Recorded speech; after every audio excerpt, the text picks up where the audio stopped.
Hey everyone! In line with the last few videos that I've posted on how to create an FPU monthly budget, today I wanted to share with you how you could also create a chart that will track your debt snowball success. On his show and elsewhere, Dave's suggestion for people working on their baby step number 2, pay off all your debt, is to do so by focusing on your smallest debt first and working your way up.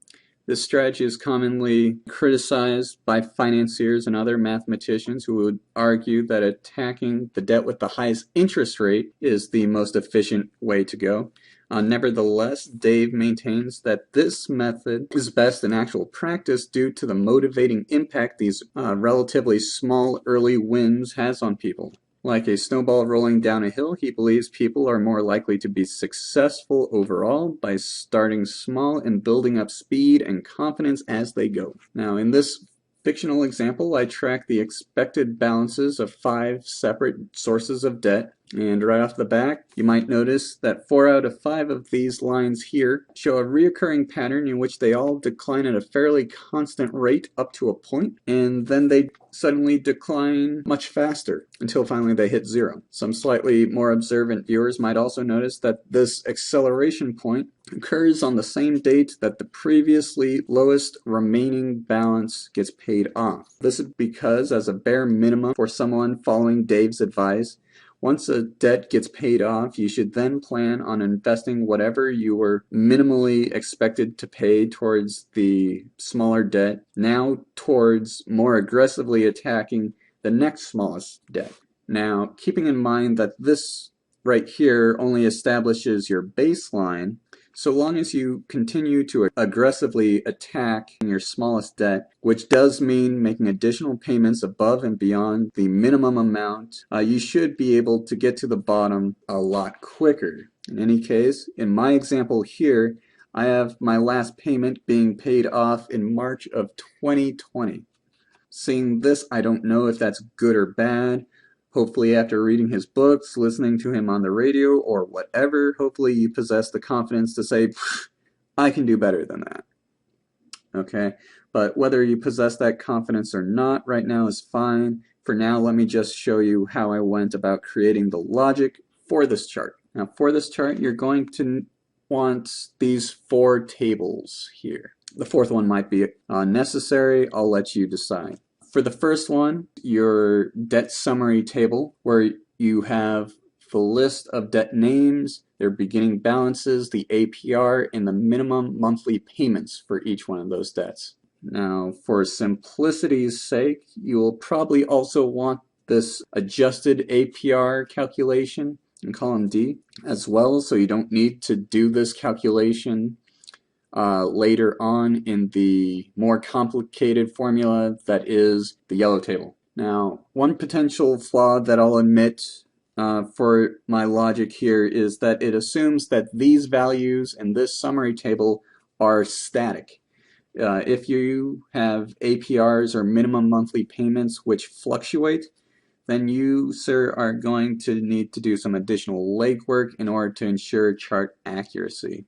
Now, I'm not sure how I would address a fluctuating APR or if I would even bother doing so, but for ad hoc adjustments to minimum monthly payments, the easiest way to address that change would probably to record whenever that change took effect, somewhere not in some table not shown here, and enter the difference between your original amount minus your new payment amount. Right here in this blue table, the additional payments table. You would do that for as long as the new monthly payment amount remained different from whatever you have recorded originally.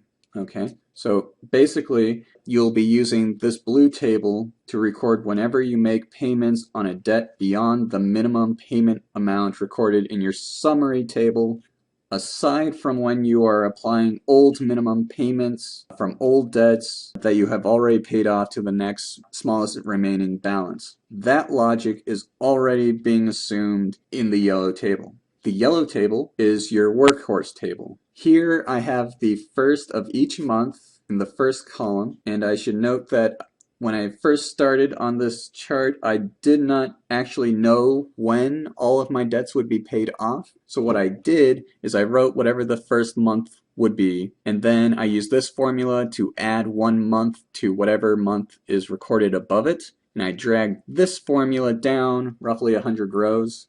And then at the very end, I deleted excess rows. Now, whereas I intentionally left H1 blank, what you have recorded in I1 to M1 is very important. Specifically, it is very important that they share the same names as what's recorded in your summary table. And as far as this table is concerned, it is also very important what order you list your debts in. The order that you want to list them in from left to right is the order that you intend to pay off your debts. In this hypothetical case, that also means listing them by the size of their beginning balance. This might not always be the case, and if you just happen to have them listed here in that order that I just described, then the easiest way to ensure that you're writing the exact same thing here as you are here, from vertical to horizontal, you can copy and paste. Under paste options, you have transpose, which will take this vertical list of cells and paste them in the horizontal in the same order. Also, the same formatting. Formatting doesn't really matter. It's just the capitalization and whatnot that is important later on. In the second row of this table, you of course have your beginning balances. Now, if this list of debt names is recorded in the same order that these are, just in the horizontal, then you can copy and paste, transpose. You should do that if you plan on never changing the beginning balance, which probably makes sense. In this case, for my chart, I decided to use a Vlookup instead, which allows for these values to fluctuate depending on what I have written here and what order I'm presenting these. So if you don't want to hard code and like this Vlookup, here it is. It's nice and simple. It's looking at whatever's written in the first row in the same column we're looking at, and then it's looking in the table A1 to E6. Notice where the dollar signs are, so we're keeping this in the same row and these keeping them exactly in place, and we are pulling whatever's in the second column of your summary table, which is the beginning balance. The 0 here is to ensure that there is an exact match between what's recorded here and what it looks for in here. So yeah, okay. Once you have this here, you can then copy and drag it over. As long as you have the dollar signs in the right place, that should work fine. The total column is optional. I almost did not include it for reasons I will explain probably in the next video. Now, the first row is relatively simple, and the second row is when the formula gets a little rough. The major reason for the complexity seen here in the formula here is due to my desire to make the table/chart more dynamic. But what I'll do in addition to simply providing the formula you see here and this entire document, I will also show you a simplified version of this formula, which uses more hard coding in place of the VLOOKUPs. So pretty much wherever you see a VLOOKUP formula, here and here, that could have been simply hard coded by us manually looking at the table and entering the appropriate values. So if this formula looks too complicated for you, just hang tight. But for now, let me just explain what we have in this formula.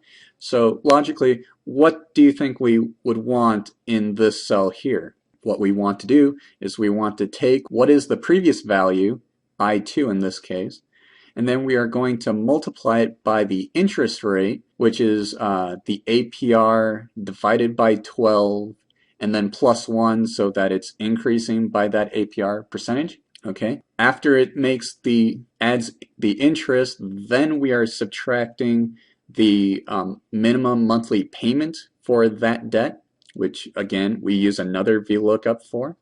And then after we subtract what our minimal payment expectation, then we are going to subtract how much we additionally paid that is found in the additional payments table. And we do that using the SUMIFS function, that is summing all of the values in the amount column, so long as the debt name matches and the month matches. Now, I wish I could say that you could take this formula and drag it all the way down, but once we get to the next scheduled debt, we have to make an addition, because once this debt finally does get paid off, then we have to also start paying whatever minimum monthly payments we had for this debt and apply it to the next debt.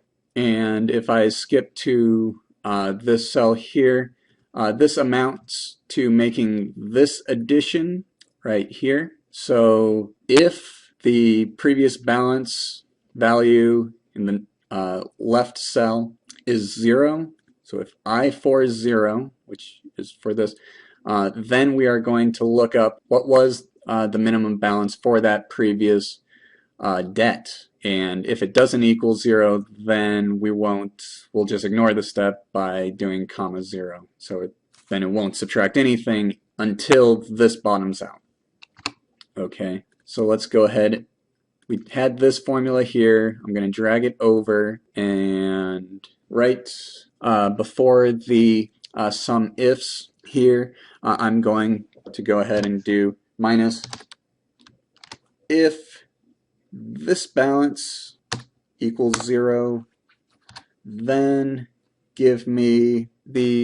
basically give me this, copy and paste this again, but except instead of J1, we want I1. So we're looking for I1's minimum monthly payment.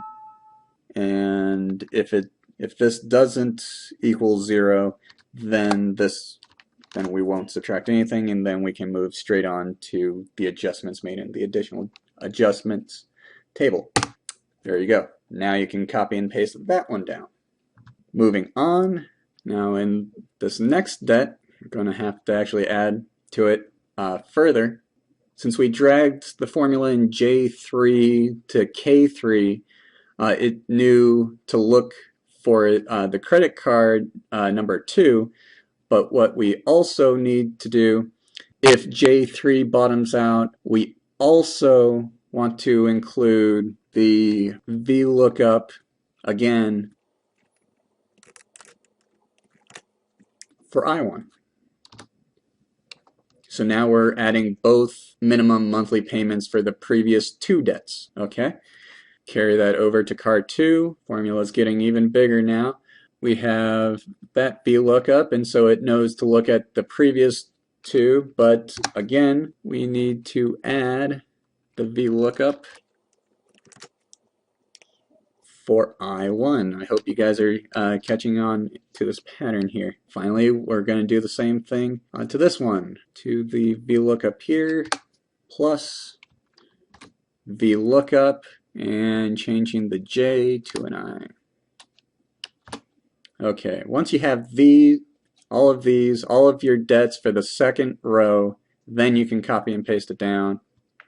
That's great. Now, one thing I didn't mention in this formula, the bulk of it is being engulfed by a max formula.